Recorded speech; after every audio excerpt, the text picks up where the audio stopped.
हम दोनों भागती भागती इस जगह तक तो पहुंच गईं, लेकिन जानती थी कि ये सड़क वीरान रहती है, यहाँ पे किसी का भी आना जाना नहीं होता। अब हम क्या करें, क्योंकि हम जानती थी कि थोड़ी देर तक उनको पता लग जाएगा और अगर चाचा भी आ गया तो हमारी मौत यकीनी है। हम दोनों बहनें डरती हुई यहां तक खड़ी अल्लाह से मदद मांग रही थी कि वहीं पे देखा एक गाड़ी दूर से आ रही है। हम उसके आगे खड़ी हो गई और जब आपने हमारे करीब गाड़ी रोकी तो हमने आपसे मदद मांगी और आपने हमें बिठा लिया। अब इस कब्रिस्तान में मैं इसलिए रुकी हूं, उतरी हूं, इस कब्रिस्तान से एक रास्ता जाता है जो सीधा मेरी खाला के गांव तक जाता है। अगर हम अपने खाला के गांव तक पहुंच जाएं फिर हम बच सकती हैं, फिर हमें चाचा नुकसान नहीं पहुंचा सकता। तो हमजा कहता है, मैंने उनसे कहा तो मुझे बताएं वो रास्ता कहां जाता है, मैं आपको खाला के घर तक पहुंचा के आता हूं। आपको मैंने बहन कहा है परेशान मत हो, आप इजी हो, मैं आपको छोड़ के आता हूं। वो बोली इस कब्रिस्तान से गाड़ी का रास्ता नहीं है, पैदल रास्ता है, खतरनाक जरूर है, लेकिन जब आपको मौत पीछे लगी हो और आपको मौत से बचना हो तो फिर कोई खतरा नहीं नजर आता। हम पहुंच जाएंगी, आपका बहुत बहुत शुक्रिया, एक एहसान और कर दें। मैंने कहा बोलो। उन्होंने कहा ये हमारे खानदानी जेवरात हैं, मैं चाहती हूं ये अमानतन आपके पास रखवा दूं और जब मुझे जरूरत पड़े ये मैं आपसे ले लूं, क्योंकि इस वक्त जिस रास्ते से हम दोनों बहनें जाने लगी हैं उस रास्ते पे चोरी डकैती का खतरा है, वहां पे डाकू भी होती हैं। 2 लड़कियों को देख के हो सकता है वो हमसे ये जेवरात भी छीन लें। क्या आप मेरी ये मदद कर सकते हैं? हमजा कहता है मैं चौंक पड़ा और मैंने कहा कि मैं जेवरात आपको, मैं तो यहां पे मुसाफिर हूं, दोस्त से मिलने के लिए यहां पे आया हूं, मैंने तो लाहौर चले जाना है और आपको मैं कैसे वापस करूंगा, आप कैसे लाहौर आएंगी? और दूसरी बात, मैं एक अजनबी शख्स हूं, आप मुझसे कैसे इस तरह मेरे ऊपर एतमाद कर सकती हैं कि इतना बड़ा जेवर उठा के आप मेरे हवाले कर रही हैं, आपको मुझ पे एतमाद नहीं करना चाहिए। वो बोली आपने जिस तरह मदद की और उसके बाद आपने बहन कहा, मुझे इतना अंदाजा हो चुका है आप बुरे इंसान नहीं हैं, आप एक अच्छे इंसान हैं। मैं लाहौर आ जाऊंगी, हालात जरूर बदलेंगे, खाला के घर पहुंच के जैसे ही हालात बदलेंगे तो मैं अपने ये जेवरात लेने जरूर आऊंगी, इसलिए कि ये मेरी मां के जेवरात हैं, इसलिए नहीं कि ये कोई दौलत है, इसलिए नहीं कि मुझे इससे प्यार है, नहीं, ये मेरी मां के जेवरात हैं, मेरी मां की निशानी है, इसलिए मैं लेने आऊंगी, आप रख लीजिए। मेरे साथ बैठा हुआ अहमद, मुझे याद आया कि मेरे साथ अहमद भी है, वो कहानी सुनने में इतने हम खौफजदा भी थे, डरे हुए भी थे। तब उस लड़की को मैंने गौर से देखा तो वो दोनों ही लड़कियां शक्ल सूरत से वाकई किसी बहुत खाते पीते घर की नजर आ रही थीं। उनके चेहरे के नक्शो नगार भी बताते थे कि वो किसी अमीर माँ बाप की बेटियां हैं, लेकिन इस वक्त बुरे हाल में थी।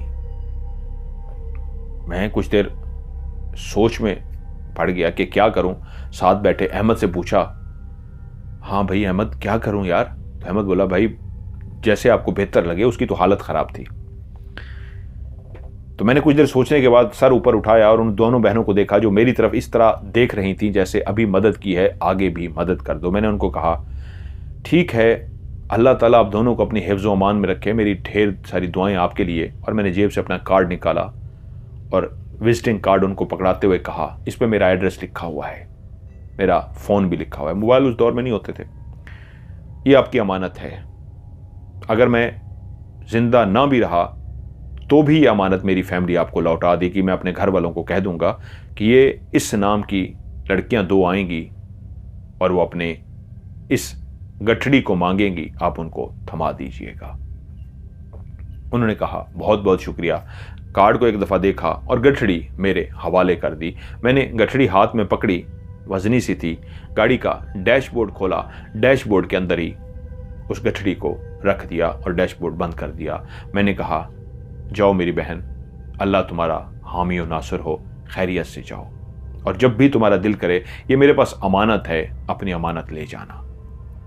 उसने मेरा बहुत बहुत शुक्रिया अदा किया और दूसरी बहन ने भी सर से, बोली नहीं, सर से मेरा शुक्रिया अदा किया। और हमारी आंखों के सामने ही उस अंधेरी घुप अंधेरी रात में, और मैं लरज उठा, अहमद भी लरज उठा कि वो दोनों बहनों चलती हुई जो नंगे पाँव थी, उनके पाँव सीधे थे, कोई वो चुड़ैल वुड़ैल नहीं थी, इंसान ही थी, उनके पाँव सीधे थे, वो नंगे पाँव ठंडे फर्श पे चलती हुई आगे जा रही थी। मेरा दिल किया उनको आवाज़ दूं, लेकिन हमारे जूते उनको कहाँ पूरे आने थे। मैं अपने जूते दे भी देता, इतने बड़े जूते उनको कहाँ पूरे आते, वो किस तरह पहनती। तो मैंने फिर से आवाज़ दे दी। वो मुड़ी और एक बहन सामने रुक गई और वो एक वापस आ गई। कहती है, जी बाबू जी। मैंने कहा, मैं आप दोनों नंगे पाँव हैं, अभी मेरे आपके पाँव पे निगाह पड़ी है, मेरे पास यही जूते हैं, अगर आप चाहें तो मैं ये आपको जूते दे सकता हूँ, आप पहन के जाएं। मुझे बहुत बुरा लग रहा है इस ठंड में, इस नंगे फर्श पे, और इस तरह कांटे भी होंगे, आप जाएंगी, अच्छा नहीं है। वो मुस्कुराई और बोली, आपकी मदद का बहुत बहुत शुक्रिया, आप वाकई बहुत अच्छे इंसान हैं, ये हमारे लिए और रुकावट बनेंगे, इतने बड़े जूतों के साथ चलना भी हमारे लिए मुश्किल होगा। मैंने उनको दुआ दी और वो फिर से लौट गई। अपनी बहन के करीब पहुंची और उस पुराने बने हुए कब्रिस्तान जिसके अंदर दरख्त ही दरख्त थे, मेरी जान निकल जाए रात क्या, शाम के टाइम वहां पे आके, और वो रात के पहर उस तरफ जा रही थी और मैं हैरान था। हाँ, शायद इंसान के पीछे जब मौत लगी होती है, उसको मौत का खौफ होता है, तो इंसान मौत को चकमा देने के लिए शायद कब्रिस्तान, वीराना जंगल, बरबीरान, उससे भी नहीं डरता। यही तो कहा था उस लड़की ने। और फिर वो दोनों हमारी आंखों के सामने चलती हुई आगे तक गईं और अंधेरा होने की वजह से आगे वो अंधेरे में गायब हो गई। मैं जैसे होश में आ गया, गाड़ी स्टार्ट थी और अहमद की आवाज़ ने मुझे चौंका दिया। मुझसे बोला, भाई अब किस चीज़ का इंतज़ार है, गाड़ी चला, ये जंगल है और मुझे डर लग रहा है, इर्द गिर्द कब्रिस्तान है भाई, और दरख्त तो देख, तू पता नहीं किस चक्कर में फंस गया, चल यार। मैंने गाड़ी का गेयर लगाया, गाड़ी आगे बढ़ा दी, क्योंकि उनका कहना यह था कि इस कब्रिस्तान तक अगर हम पहुंच गए, यहां तक वो नहीं आ सकते, आगे जो रास्ता है उनको भी नहीं पता, वो सिर्फ हम जानती हैं, और हम अपने खाला के घर तक पहुंच जाएंगे। मुझे कम से कम ये एक इत्मीनान था कि इस कब्रिस्तान के रास्ते कम से कम वो अपने खाला के घर तक पहुंच जाएंगे, और मैं सुकून में आ गया। गाड़ी हम चलाते रहे, काफ़ी आगे तक गाड़ी चली गई, और जब तकरीबन 2 घंटे और गुजर गए और जब रास्ता ही नहीं आ रहा, समझ नहीं आ रही, तो हम एक ऐसी जगह पे पहुंचे जहां पे कच्चा रास्ता शुरू हो गया, पक्की सड़क ही खत्म हो गई थी। हम दोनों परेशान हो गए कि पक्की सड़क कहां गई। अब अहमद कह रहा है, यार यहां पे तो रास्ता ही खत्म हो गया, भाई तू कहां ले आया है। मैंने कहा, यार अब क्या करें। उसने कहा, भाई वापस मोड़। अब हमने गाड़ी वापस मोड़ दी, और वापस मोड़ के हमें समझ ही नहीं आ रही कि हम आए जा रहे हैं, रास्ता खत्म ही नहीं हो रहा, हम भटक चुके थे। सबसे ज्यादा मुझे परेशानी उस वक्त लाहक हुई जब सुई की तरफ निगाह गई। पेट्रोल था तो सही गाड़ी के अंदर, लेकिन इतना ज्यादा भी नहीं था कि हम 3-4 घंटे 2 घंटे चल सकें। मैं परेशान हो गया। अहमद कहता है, यार ये क्या हो गया, तेरी इस मदद वाले चक्कर ने ना फंसा दिया, पेट्रोल खत्म हो गया तो इस जंगल में तो मारे जाएंगे। मैंने कहा, यार अल्लाह की ज़ात पे यकीन रख, परेशान मत हो। खैर हम चलते चलते हम एक रास्ते पे जा रहे थे कि अब सुबह की रोशनी फूटना शुरू हो गई, क्योंकि उस पेट्रोल को बचाने के लिए मैंने रफ्तार स्लो रखी हुई थी, हमें रास्ता नहीं मिल रहा था, हम भटक चुके थे। जिस रास्ते से हम आ रहे थे वो तो मुझे समझ बूझ थी, अब इन रास्तों पे थे कि समझ ही नहीं आ रही थी किस तरफ जाना है। मैं पेट्रोल बचाना चाहता था, सो इंतज़ार में था कि सुबह हो जाए तो कोई बंदा मिले, उससे रास्ता पूछ सकें।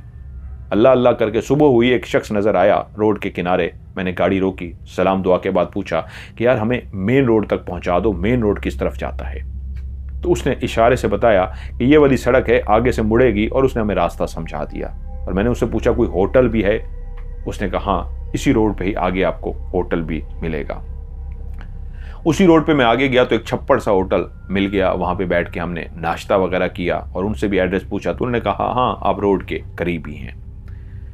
खैर हम रोड के करीब पहुंच गए, हमने वहां पे पेट्रोल वगैरह भरवाया, और उसके बाद जैसे कि अब तो रास्ता क्लियर था, सुबह की रोशनी हो चुकी थी। रात जिन रास्तों पे हम घूमते रहे थे हमें कोई रास्ता याद नहीं। हम अपने दोस्त के डेरे पे पहुंच गए। हम एक रात पहले पहुंच गए थे। उसने कहा, तुम लोगों ने तो कल रात आना था। हमने कहा, बस यार लेट हो गए, रास्ते में गाड़ी ख़राब हो गई थी, मसला बन गया था, इसलिए मैंने मना कर दिया अहमद को भी कि यार ये बात उनसे डिस्कस नहीं करनी। खैर जैसे ही हम गाड़ी से उतरे, बड़ा ज़बरदस्त तरीके से उन्होंने हमें वेलकम किया, और वहीं पे ही चारपाइयाँ पड़ी हुई थी, हम बैठ के गपशप होनी शुरू हो गई। और उसके बाद उन्होंने कहा तुम्हारे सोने का मैं बंदोबस्त करता हूँ, रात को फंक्शन है, तुम लोग अभी सो जाओ और रात को फिर गपशप होती है। वहीं पे बैठे हुए हमने कोई दो घंटे कोई गपशप की होगी और उसके बाद उसने हमारे लिए सोने के लिए बिस्तर वगैरह लगवा दिए। तो एकदम मेरे दिमाग में ख्याल आया कि मैं वो पोटली तो कम से कम निकाल दूं और देखूं कहाँ है, इसके हवाले कर दूं, महफूज रखूं, इस तरह गाड़ी में ना पड़ी रहे, किसी के जेवरात हैं। गाड़ी जो थोड़ी सी दूर खड़ी थी और गाड़ियां भी खड़ी थी वहां पे, उनकी मुलाजिम वगैरह भी फिर रहे थे। मैं जब गया तो मैंने गाड़ी को जब खोला तो मुझे थोड़ा सा वहम हुआ कि मैंने गाड़ी लॉक की थी या नहीं की थी, लेकिन गाड़ी लॉक की थी। मैंने गाड़ी को खोला और डैशबोर्ड से वो पोटली निकालने के लिए जैसे ही हाथ अंदर किया तो पता लगा डैशबोर्ड खाली है। मैं एकदम, मुझे झटका लग गया, ये क्या हुआ, पोटली कहां गई। मैं परेशान हो गया। मैंने पूरी गाड़ी को छानना शुरू कर दिया, आगे पीछे, सीटें, इधर उधर, हर जगह देख लिया, पोटली नहीं है। मैं अहमद को बुला के लाया। अहमद कहता है क्या हुआ। मैंने कहा अहमद पोटली नहीं है। अहमद एकदम परेशान हो गया, यार ये कैसे हो सकता है। अब हमने सारा छानबीन कर ली, इधर उधर देख ली, गाड़ी में पोटली नहीं है। अब दो जगह हो सकती हैं जहां पे पोटली चोरी हुई है। या तो वो जो होटल हम जहां सुकून से बैठ गए थे, खाना खाते रहते, वहां में गाड़ी की कोई तवज्जो नहीं रही थी, गाड़ी लॉक भी नहीं की थी, हम गाड़ी खोल के बैठे थे। या फिर इधर हो सकता है जिधर आके गाड़ी खड़ी की है और भी गाड़ियां थी, आ जा रहे थे लोग इनके डेरे के बाहर, या यहां से गई है। अब मसला यह है, शाहजमान से पूछते तो बात गलत हो जाती, उसके मुलाजमों पे शक करना होता, उसकी तरफ आके उसको ये कहना होता कि यार हमारी एक पोटली चोरी हो गई है। मैंने अहमद से कहा चल यार इसको देखते हैं, अल्लाह खैर करेगा, तू अभी छोड़ दे, शाहजमान से बात ना करें। गाड़ी हमने लॉक की और सो गए, लेकिन अब नींद कहाँ आनी थी, किसी की अमानत, किसी की एक पोटली मेरे पास थी जो गायब हो चुकी थी, मुझे समझ नहीं आ रही थी। जैसे कैसे रात हुई, वो फंक्शन अटेंड किया और फंक्शन अटेंड करके हमने वापस जाना था। शाहजमान से हमने खुदाफिज किया और रवाना हुए, लेकिन मेरी परेशानी बहुत ज़्यादा थी कि यार उनके जेवरात थे, मैं उनके बदले उनको रकम तो दे सकता हूँ, उसका जितना मुआवजा बनता है वो जितने के थे उसके बदले मैं रकम तो दे सकता हूँ। लेकिन उसने खुद कहा था कि हम खुद अमीर व कबीर हैं, हमारी जायदाद हमें है, लेकिन ये हमारी अमानत है, माँ की निशानी, इसलिए हमारे लिए बहुत अहम है। वरना जितना मेरा कारोबार था मुझे दुख तो होती पैसा देते हुए कि मैंने क्यों किसी की जिम्मेदारी ली और जिम्मेदारी के बाद सामान खो गया और उसके बाद इतना ज़्यादा मुझे उसके बदले पैसा देना पड़ता। लेकिन अमानत थी, अमानत में मैं खयानत नहीं कर सकता था, इसलिए मैं तैयार था कि उसके बदले उनको पैसा दूं। जब मैं लाहौर पहुंच गया तो एक परेशानी की हालत में था कि अब क्या करूं। इस परेशानी में 15 दिन गुजर गए, महीना गुजर गया और मैंने फैसला कर लिया कि वो दोनों बहनें जैसे ही आएंगी मैं कह दूंगा कि पोटली गुम हो गई है और उसके बदले जितना भी आपका मुआवजा बनता है, जुर्माना भी बनता है, मैं देने को तैयार हूं। और मैं माजरत खा हूं, आपका एक अमानत मेरे पास जो थी मैं उसमें खयानत कर बैठा हूं। मैंने जान के नहीं की, लेकिन पता नहीं क्या हुआ है। अहमद से भी मेरी बात होती तो वो भी कहता हाँ यार ये गलत हुआ है, उनकी पोटली तो उनकी अमानत थी। क्योंकि अब अहमद को भी एहसास था कि वो पोटली उनकी ख़ानदानी कोई जेवरात हैं, वो उनके लिए भी बहुत अहम है, वो कीमती हैं। पैसा उनके लिए इस वक्त अहम नहीं, उनसे जो मोहब्बत है माँ की वजह से, उनसीयत है, वो बहुत अहम है, एफिलेशन उनकी बहुत ज़्यादा है। खैर मैं तैयार था, वो जब आएंगी मैं उनको दे दूंगा। 2 महीने गुजर गए, 3 महीने गुजर गए, 4 महीने गुजर गए, वो लड़कियां ना आई। मैं भी बिजनेस में मसरूफ हो गया और 4 महीने के बाद, ये 4.5 महीने हुए थे, फिर से मुझे काम के सिलसिले में वहीं शाहजमान के पास जाना पड़ गया। इस दफा मैं दिन की रोशनी में गया और अकेला गया। जब मैं वहां पे पहुंचा, शाहजमान ने उस तरह आओ भगत की, तो मैंने शाहजमान से कहा कि यार शाहजमान एक बात पूछनी है तुमसे। कहता है बोल। मैंने कहा यार किसी की अमानत थी मेरे पास और वो खयानत हो गई है, तुझे मैंने कहा नहीं। हम 2 जगहों पे बैठे थे, होटल पे, या वहां पे गड़बड़ हुई है, या यहां पे गाड़ी खड़ी की थी, 2 घंटे बाद ही उठ के मैंने चेक की थी, लेकिन पोटली नहीं थी। उसने कहा यार बात क्या है। मैंने उसे कहा कि यार तेरे गांव आते हुए ना, वो जो फलां रास्ता है जहां से तूने कहा था ना, वो बोर्ड लगा हुआ है, 2 रास्ते निकलते हैं, उससे पीछे से 2 लड़कियां मिली थी, उनको मैंने लिफ्ट दी थी। वो बेचारी भागी हुई थी, उनके पीछे कोई लगे हुए थे, जायदाद का इशू था उनका, और उन्होंने मुझसे लिफ्ट मांगी और मैंने उनको छोड़ तो दिया था, उधर कब्रिस्तान में उतर गई थी, लेकिन वो अपनी पोटली दे गई थी मुझे कि यार अमानत है, लाहौर लेने आएंगी। वो अमानत पता नहीं कहाँ से, या तुम्हारे मुलाजमों ने किसी ने निकाल ली है, मैं शक नहीं कर रहा, वैसे बता रहा हूँ, या होटल पे किसी ने निकाल ली और मेरे ऊपर बोझ है, मैंने खयानत की है यार, तुझे पता है मैं इस मामले में बड़ा वो हूँ। शाहजमान कहता है यार नहीं नहीं नहीं नहीं, ये तू क्या बता रहा है, मुझे पूरी पूरी बात शुरू से बता। मैंने कहा यार तुझे बता तो दिया। कहता है नहीं पूरी बात बता।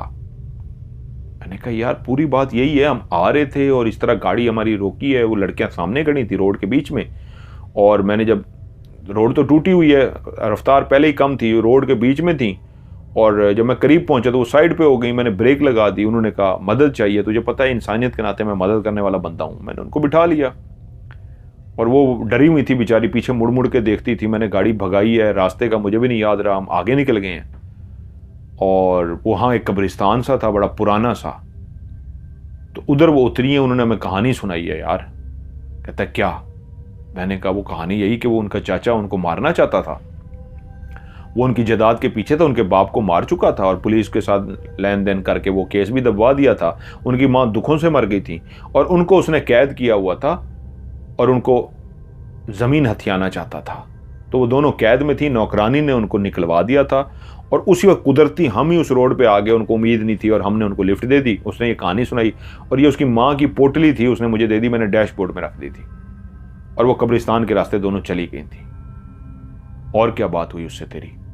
मैंने कहा यार और क्या बात होनी है? कहता नहीं सारा बताना। मैंने कहा यार सारा तो बता दिया, यही है। और वो कब्रिस्तान में जब गई हैं तो मैंने उनको यही कहा कि जी ठीक है मैं आपकी अमानत रख ले रहा हूँ। मैंने तो यहाँ तक भी उनको कहा था कि भाई तुम एक गैर बंदे पे, अजनबी बंदे पे कैसे ट्रस्ट कर रही हो? तो उन्होंने कहा जी आप एक अच्छे इंसान हैं। तो मैंने भी आगे से कह दिया आप मेरी बहनों की तरह हैं, मेरी बहनें हैं जी आप भी।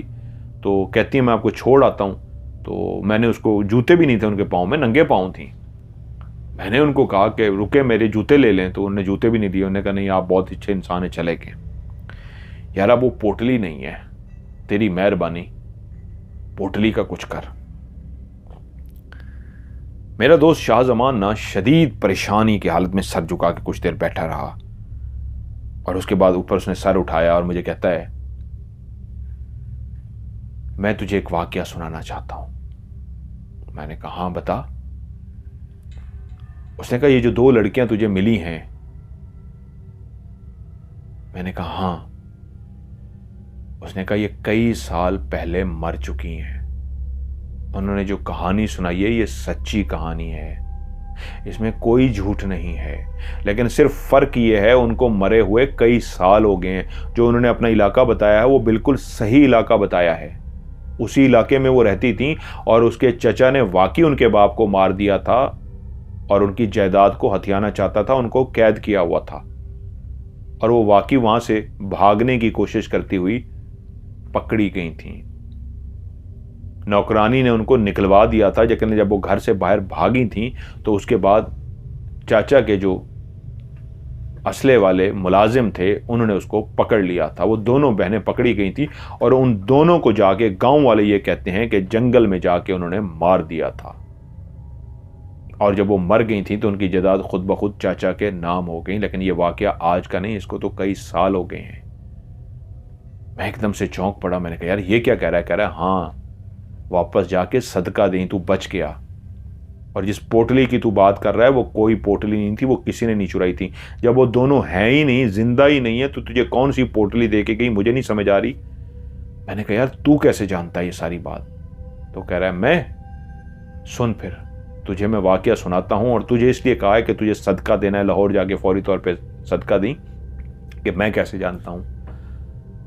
और मैं जब ये कहानी सुन रहा तो मेरी हालत अजीब हो गई कि वाकई वो कब की मर चुकी हैं। वो तो दोनों मुझे याद आ गई, जिंदा थीं और खड़ी गाड़ी में बैठी थीं, दरवाज़ा खोला था, अंदर बैठी थीं और उसके बाद उन दोनों ने वहाँ पे बाकायदा उतरी थीं, दरवाज़ा बंद किया था, पोटली मुझे दी थी, मेरे हाथ में पोटली पकड़ाई थी, मैंने पोटली डैशबोर्ड में रखी थी और उसके बाद जब वो मुड़ी थी फिर मेरे पास आई थी, मैंने उसको जूते की ऑफ़र की थी, उसके पाँव नंगे थे। ये क्या सब कुछ मरे हुए लोगों का था? मैं अभी तक उलझा हुआ था। तो मुझसे बोला कहाँ उलझ गया, अभी तो तुझे कहानी सुनानी है मैंने।